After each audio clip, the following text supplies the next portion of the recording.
Good, so welcome everybody. This talk I called Living on the Edge, and I guess you might take that in a number of different ways. Sometimes we think of living on edge physically, either when we feel on edge, or you might think of like, oh, I'm living close to the edge, like there's some element of danger involved, like I'm going to take up base jumping. I'm not going to take up base jumping. Or you might think of psychologically living close to the edge, maybe that actually things are a bit much and you're worried you might tip over into madness. And some of that might come into what I'm talking about, but what I'm talking about is the edge between being trapped, spiritually trapped, and being spiritually free. The edge of possibility, of allowing something new to emerge, something new to appear. The edge between doing the same thing over and over and over again and being fluid and supple and responding to circumstances in different ways. And I'm reminded of that old joke about the difference between the disciple and the master, is that the disciple makes the same mistake over and over again, but the master makes a different mistake every time. Because they're learning, but you know, they're still learning, so they have to learn again.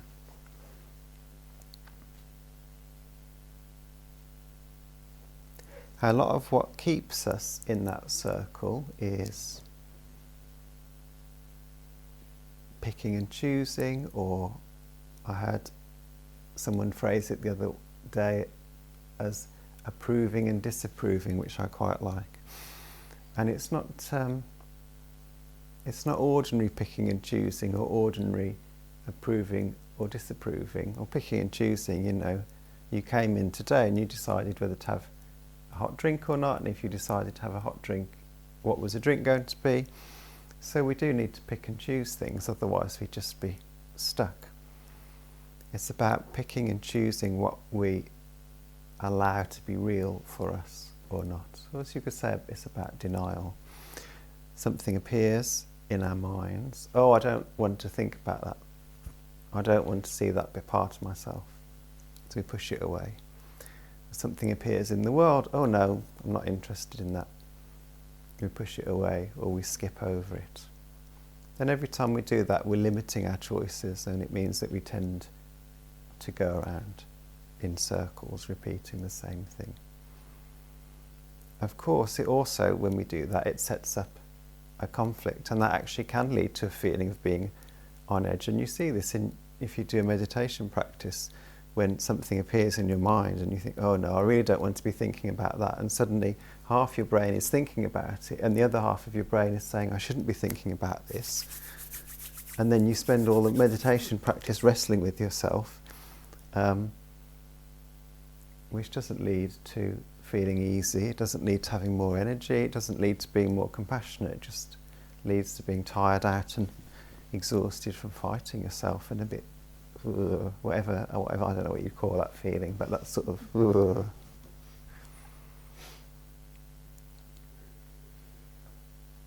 So the edge that I'm talking about is that place where it feels like, oh, maybe there's a different way of doing something here than what I used to do.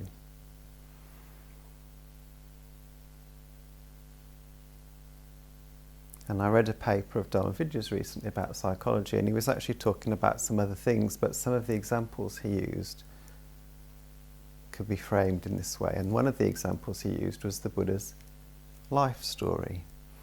So when the Buddha was born, 2,500 odd years ago, his mum died in childbirth.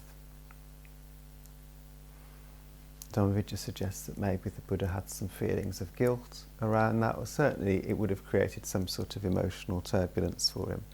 It certainly did for his father, who just put him in a cotton wool.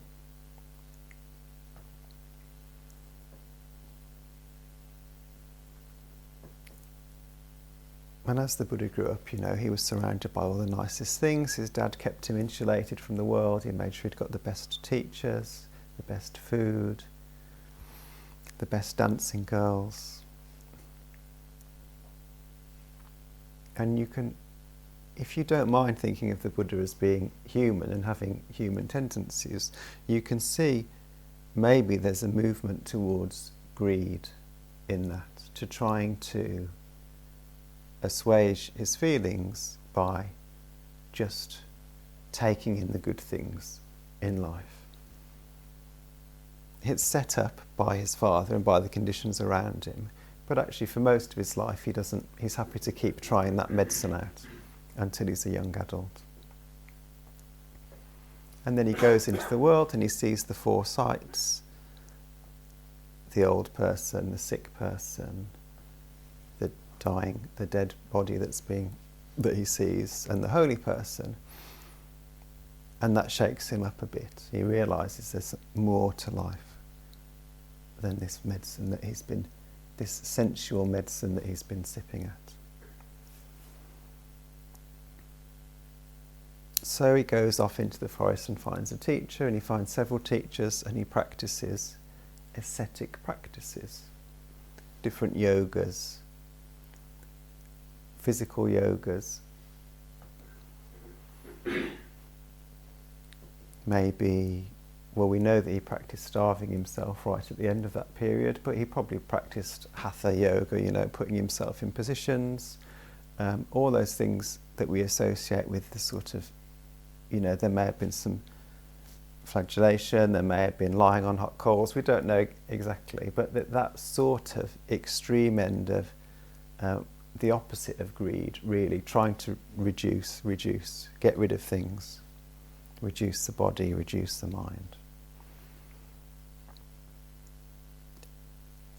And that didn't work either. And if you wanted to broadly classify that, you could say there's a mix, there's a sort of, there's obviously an impulse towards something holy, but there's maybe a bit of a hate impulse in there as well, because he goes right to the opposite extreme. And then once he receives some kindness from Sujata, when she feeds him after he's passed out from starving himself, one of these ascetic practices that leaves him faint at the side of the road, he goes and sits under the Bodhi tree.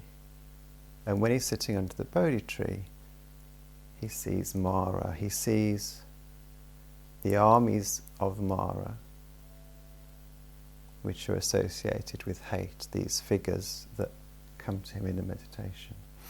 And he sees Mara's daughters, these very sensual visions that are also sent to him. And in this moment, he doesn't get trapped by either of those things. And in the sutra, it says actually the arrows turn into lotus flowers when he's sitting under the Bodhi tree. And a sort of modern psychological way of looking at that sequence might be to think that he was really looking into his own life, into the circumstances of his own life, and then into the circumstances of what it means to be human. Seeing his own Bombay nature, seeing, oh yeah, actually I was drawn into greed at some times in my life, and that didn't work out for me. And oh yeah, I was drawn into these other really harsh, hard practices, and that didn't work out for me either.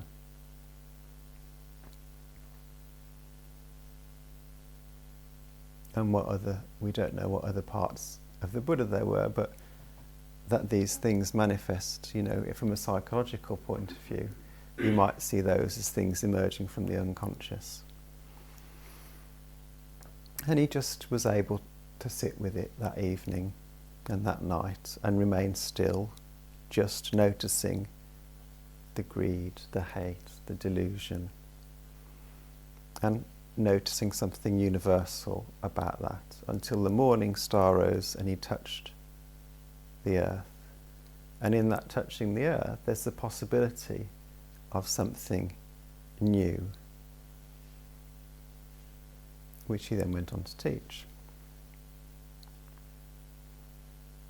But you could say that possibility of something new actually was just, for him in that moment, was just being still in the midst of those impulses and not getting caught up by them and not following them, not listening to the daughters of Mara, not getting frustrated by the armies of Mara.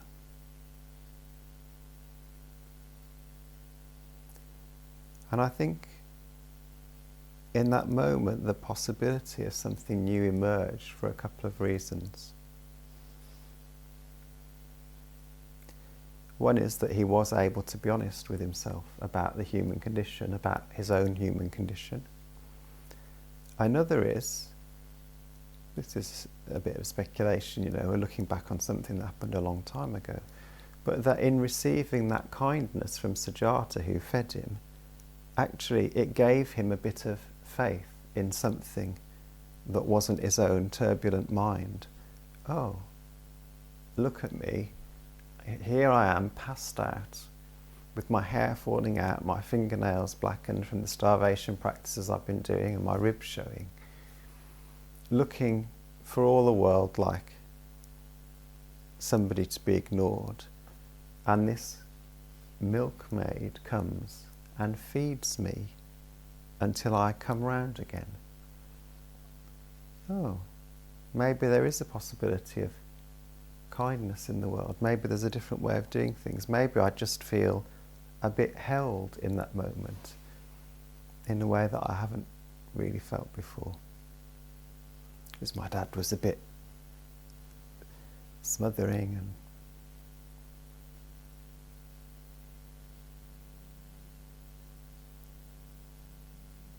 and that little bit of kindness, I think, allowed him to sit and be still and to face the truth of his own life. So there's something about receiving kindness or having faith in a bigger process than your own turbulent mind. And there's also something about being able to be honest and really deeply looking at the circumstances of your ordinary life. And maybe even something about a movement towards looking beyond that. If this is how it is for me, how is it for other people? And that's what allowed him to teach, that he saw it was about the human condition. It wasn't just about Siddhartha Gautama, it was about, oh, this is how it is to suffer in the world.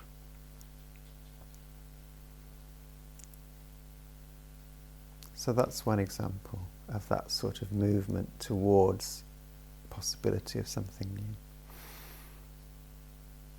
And the other two examples that were in the paper that Dhammavichya used, I'll also use, were the two women whose stories are reasonably well known in Buddhism, who both lost infant children and then later in their life went on to become ordained as Buddhist nuns and become enlightened.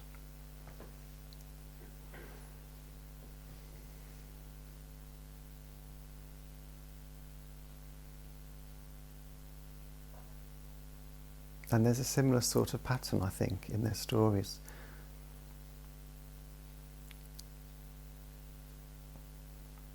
I'm just wondering whether to tell the whole of Patakara's story, because it's quite long and involved, but maybe it's enough to say that it's very tragic. She, rather than having an arranged marriage, she chose to take a partner from a lower caste and run away with him, and they had she became pregnant. And the custom in those days was when you're pregnant, you go back to your parents' house and you have the birth there in that sort of safe, surrounded by the maternal forces, I suppose. Anyway, her husband didn't want her to go home because he was a bit worried about the in-laws, because obviously this wasn't the arranged marriage, this was the person she'd run off with. So they left a little bit late, and she ended up giving birth on the side of the road, so they went home again. And actually that was fine. And a couple of years later, the same thing happened, and again they left a bit late, and a big storm whipped up in the night when they were walking along the side of the road.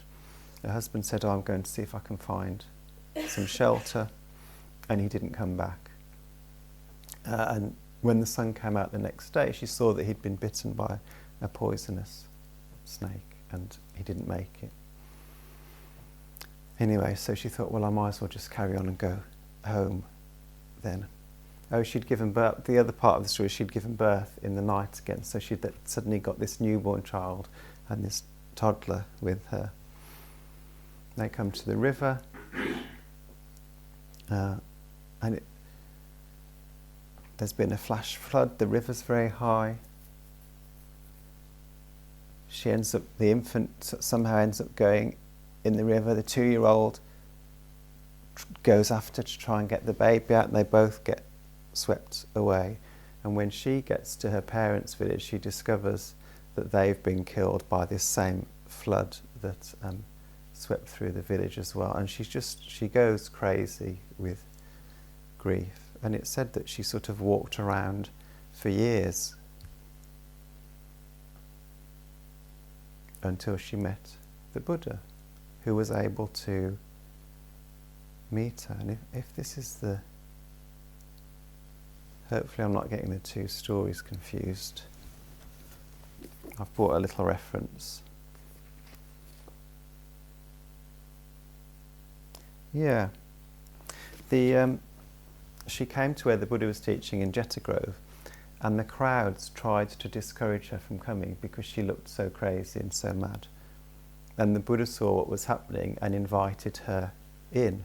So there's that moment of kindness and of being received again. Even in this crazy state where everybody else wanted to turn her away, the Buddha was able to say, no, no, no, come on in.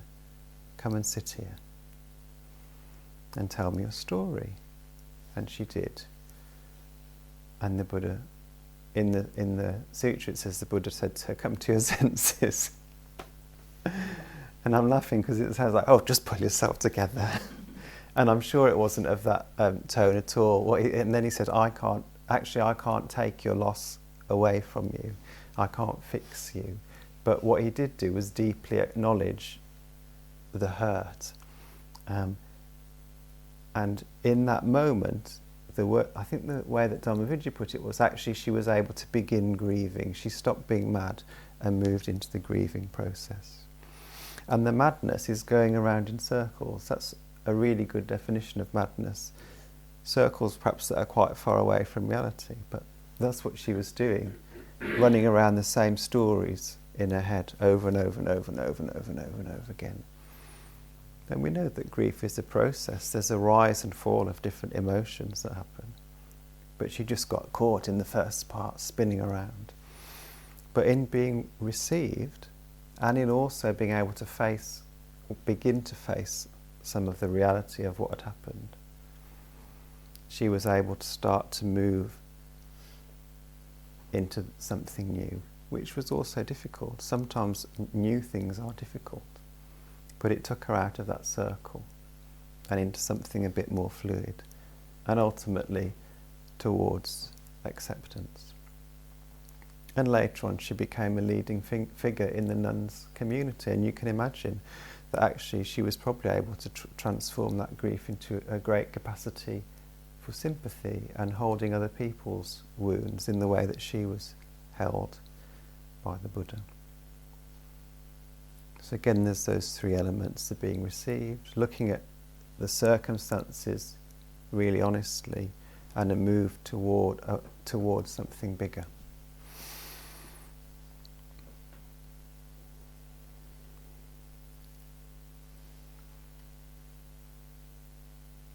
Kisogotami also lost a child. I mean, that wasn't unusual to lose infant children in India 2,500 years ago, and it's not unusual now still, but it's still that doesn't take away from the emotional impact of it just because it was something that happened more frequently than it happens today.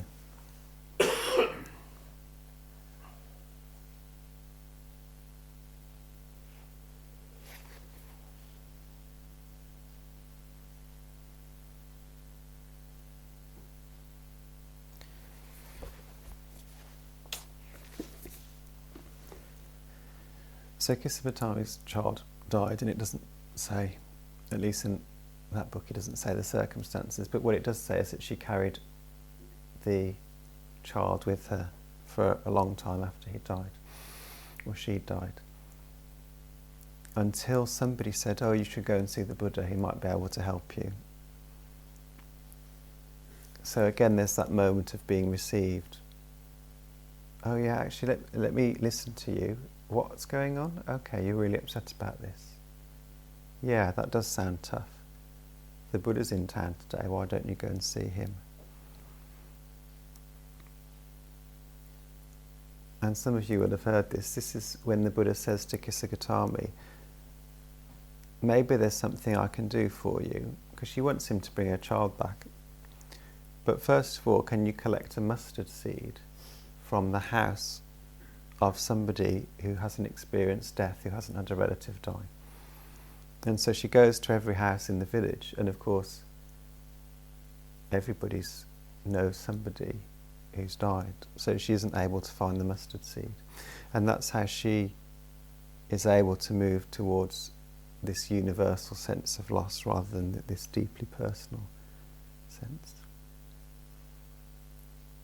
So actually for her, the move, the looking to something bigger sort of almost happens earlier for her, and that's what allows her then to see her own circumstances in a different way and start to grieve again, because she sees it held in a context of, oh yeah, this isn't just me, actually. And later on, she becomes ordained and she becomes enlightened. And this is a sort of aside really, but her enlightenment experience is quite interesting. She spills some water on very dry earth, and she notices that the rivulets of water are all different lengths before they seep into the cracks in the earth. And for her, that just shows her something about impermanence. So some lives are this long before they sink into the earth, and some lives are this long, and that's just how the world's set up. And seeing that image of this water that's been spilt, sort of release, is the final moment of release that allows her to completely enter this really big context of, oh, this is what the world is like, this is samsara, this is the world of suffering. And here I am in the middle of the Buddhist Sangha being held and loved, and both of those things are true together. And she then goes on to be a teacher in the nuns' community.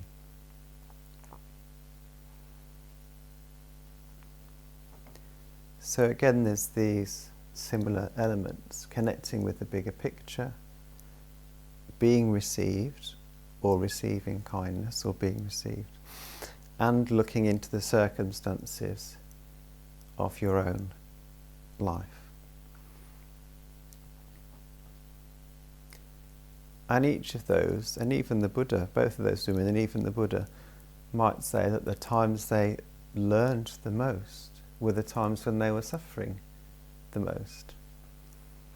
I remember reading, who was it? This is ages ago. It was an account of somebody whose teacher was very ill and potentially dying, and they were really upset, and whether their friend told them this or another disciple, or whether they remembered something their teacher had said, but it was about, when are the times that you've learnt the most? And her answer was, actually, the times when I've suffered the most. But it isn't just suffering on its own that acts as a teacher, because suffering sent Patacara into circles, and it sent the Buddha into sensual pleasures and then into ascetic practices, and it sent Kisogotami into wandering the streets with a dead child on her chest. So suffering on its own isn't necessarily a good teacher. Don't just throw yourself into the deep end of the swimming pool. Or if you do that, don't let it be the only thing that you do. Suffering when you've got some faith can be a good teacher, or suffering when you can also see the big picture can be a good teacher, because it allows you to look at it with a different eye, a little bit of a more tender eye. Maybe not while it's happening, maybe it's later. But it's those two things together. And actually we don't need to create any more. Those are really dramatic stories. We don't need to force ourselves into those sorts of situations. We've got enough wounds already that we can learn from. But we only learn from them when we feel received. Being, as Pure Land Buddhists, being held by the Buddha, receiving the loving kindness of Amida, gives us a certain sort of freedom. It takes away, or begins to take away, a sort of existential anxiety. And the more that we're able to receive that loving kindness and feel a bit settled in our faith, the easier it is to look at the circumstances of our life. Whether that's big suffering or whether it's just small tangles that we don't quite know what to do with. And ultimately move to a position of taking responsibility for our life, which doesn't mean that we think we've created these conditions necessarily, although sometimes we will have contributed to them. It just means a deep acceptance of, oh, so this is what's here at the moment. Not picking and choosing, not approving or disapproving of what presents itself. Okay, this is happening.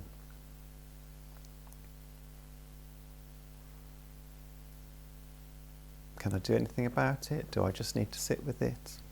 What choices can I make? And the more faith we've got, the closer we can get to that edge of the possibility of making a new choice and doing something different in that moment. Hello, darling. Good girl.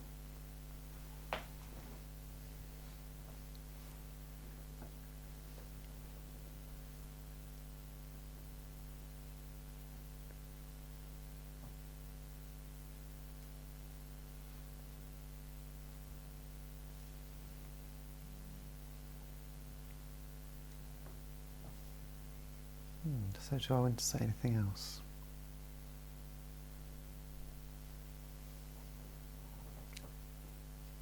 Well, I guess it's worth saying that when we're going around in circles, there is something psychologically comfortable about that, because even though we're maybe going to make the same mistakes over and over again, at least we know what the mistakes are. We go, oh yeah, this is familiar, okay, I can handle this. Whereas when we move into the possibility of something new occurring, we don't know what the next mistake might be, and that can be a bit more anxiety provoking. So that's part of what keeps us from making that transition. And that's why being rooted in faith, or being rooted in being received by a community or by a Buddha, allows us to start to make that transition.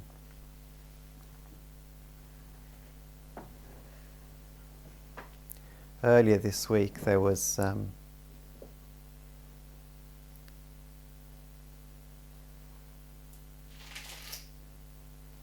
I sent out some course materials to a group of people that I'm working with online, and I'd put a sort of lightly framed message at the beginning saying, if you find this material is a bit of a stretch, then just don't worry about it, but if you feel like you want it, it's just a little bit of a stretch, or it feels okay, then go ahead and really dive in. And actually some people really found it was completely outside their comfort zone, or they were worried that other people would find it outside of their comfort zone, and that the light words that I'd put around the exercise didn't feel like enough permission not to go into that place, or they were worried that it wouldn't feel like enough permission for other people to go into that place. And in the past, if I'd received that sort of feedback, I'd have been up all night thinking about it, flipping between either taking complete responsibility for it, like I've done something awful, I shouldn't have done it, or projecting it all out onto the other person, oh, they obviously don't know what they're talking about, it's all their stuff, what I've done is perfectly fine. And maybe even that process would have lasted for days. But actually what happened was there was a disturbance, and I did sort of wobble around those positions. But because of my experience of faith, because I feel received by the Buddha and by a community, I was able to go, oh, well, maybe there is something here, and look at the circumstances of what had happened. And actually I thought, yeah, they probably should have, I could have framed that in a clearer way. I could have given some better signalling around it. And that felt edgy because I didn't know how people would respond when I said, actually, I think you're right. I could have done that differently, and I've taken that feedback on board. And they responded very graciously. But there was that moment of, oh, I'm going into something new here. What's this going to be like? And it was faith that carried me from the circle across the edge of possibility into something new. Faith which allowed me to look at what had actually happened. And when you look at what's actually happened and you feel a bit supported, like, oh yeah, the Buddha's also having a look alongside me, usually some response to those conditions presents itself. Sometimes we have to wait longer, sometimes we have to wait shorter, but usually some response presents itself. Sometimes we're not brave enough to follow through with that impulse that comes up, but often we know what the impulse is. So again, it's those things together, looking at the circumstances, having faith. And for me, I guess the bigger picture that I'd got in mind as well, or being drawn to the bigger picture in that moment, was something about, oh yeah, actually this is how it is to be human. We don't get things right all the time, even when we've got all this experience behind us. And I see that in my teachers. Oh, they don't always get things right. And sometimes people do get hurt when we try and do things even with the best intentions, because we're a bit clumsy. Oh, and that made me feel a bit sad. But it also freed me from the particular circle that I was in, that was a self-protective circle.